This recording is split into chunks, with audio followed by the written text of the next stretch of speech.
വ്യത്യസ്തങ്ങളായ ആചാരാനുഷ്ഠാനങ്ങൾ പിന്തുടരുന്നവരാണ് കോതമംഗലം കുട്ടമ്പുഴയിലെ ആദിവാസികൾ.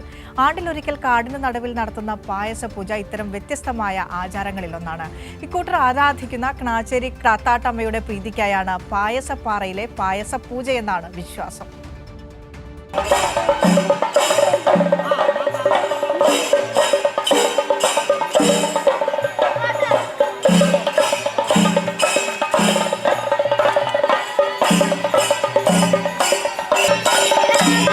കുട്ടമ്പുഴയിലെ കാടകങ്ങൾ വർഷത്തിലൊരിക്കൽ ഇങ്ങനെ ഉത്സവലഹരിയിലാകാറുണ്ട്.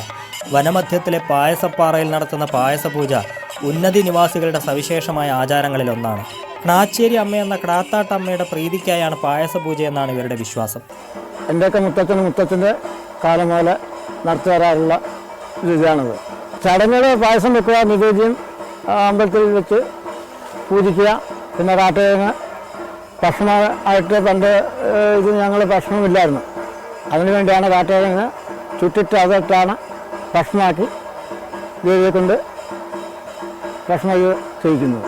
വിവിധ ഉന്നതികളിൽ നിന്നുള്ളവർ പിണവൂർക്കുടിയിൽ ഒത്തുചേർന്ന് ഘോഷയാത്രയായാണ് പായസപ്പാറയിലേക്ക് എത്തുക. 12 ദിവസം വ്രതമെടുത്ത് ക്നാച്ചേരി അമ്മയ്ക്ക് പായസം നിവേദിക്കാനായി പായസപ്പാറയിൽ എത്തിച്ചേർന്നാൽ ഉടൻ ഒരുക്കങ്ങൾ തുടങ്ങും. നേരത്തെ തയ്യാറാക്കി വെച്ചിട്ടുള്ള കപ്പ പുഴുങ്ങിയതും അച്ചാറും എല്ലാവരും ചേർന്ന് കഴിക്കും. പിന്നീട് പായസത്തിൽ ചേർക്കാനുള്ള തേങ്ങയും ശർക്കരയും ഒരിടത്തൊരുക്കുമ്പോൾ മറ്റൊരു സംഘം അടുപ്പുകൂട്ടി അരി വേവിക്കുന്ന തിരക്കിലായിരിക്കും. കൊട്ടി, ഉറുമിശി, കുഴൽ തുടങ്ങിയ പരമ്പരാഗത വാദ്യോപകരണങ്ങൾ ഉപയോഗിച്ചുള്ള താളമേളങ്ങളും നൃത്തവും പാട്ടും ചെണ്ടമേളവും എല്ലാം ചടങ്ങിൻ്റെ ഭാഗമായി അരങ്ങേറുന്നതോടെ കാടകം ഉത്സവലഹരിയിലാകും.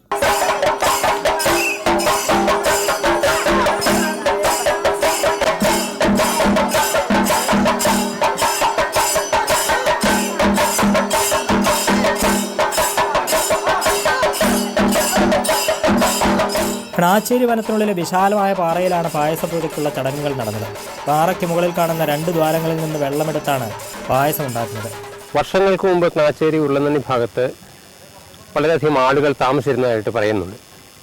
അവരുടെ ഇടയിൽ നിന്ന് തുടങ്ങി വെച്ചതും അതുപോലെ തന്നെ ആദിമകാലത്ത് ആദിവാസികൾ പൂജകൾക്കും മറ്റുമായിട്ട് ഈ ഭാഗം ഉപയോഗിച്ചിരുന്നു.